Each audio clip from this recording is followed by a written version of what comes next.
So there is a disconnect between the academic essay and what is on Twitter or Facebook or Instagram or any of those spaces where people are actually engaging in argument in public discourse.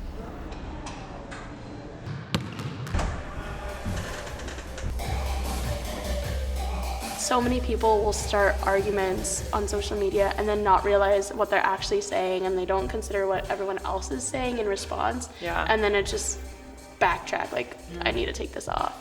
Or they'll just keep going on with that same conversation, trying to make that exact same point. Yeah, they don't try to have a different Yeah. Like, you need to be able to say, Exactly. okay, I guess I see what you're saying, but it's almost like a rebuttal. And I feel like the counter argument has just completely It's disappeared. gone. But it's because it's social, you know? Well, you're not like planning out an entire essay either. You're just like, I'm gonna respond to that. You read like the first sentence and you're just like, oh, well, I have something to say about that.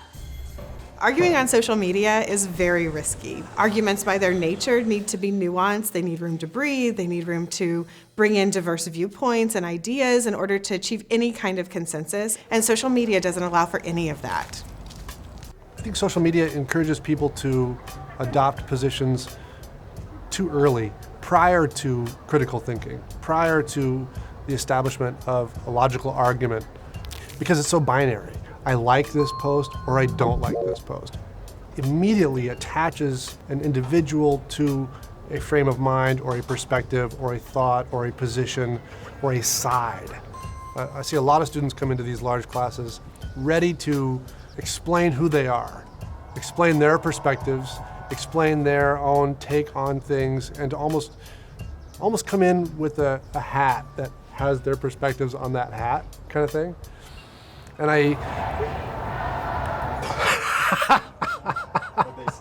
have no idea. It's just really loud. That takes a lot of energy.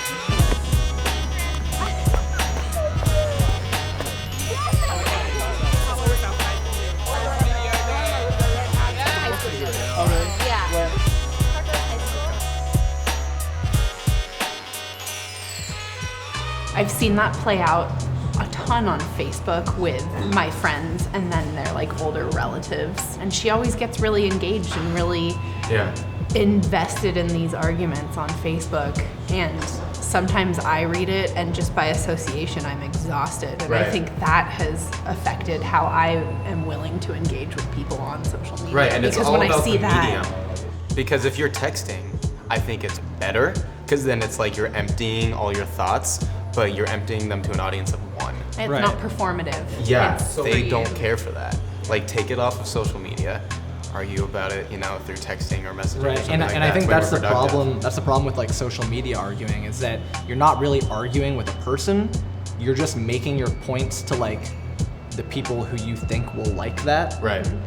Right. And to solidify your And- social media persona. If we're not exposed to difference, then we aren't required to think. I think that's part of what argument, for me too, is about being made uncomfortable in a way that makes me question, why do I believe this? Why am I so attached to this view? And those ideas, that ideology, is very central to everyone's idea of themselves in America, who grows up American.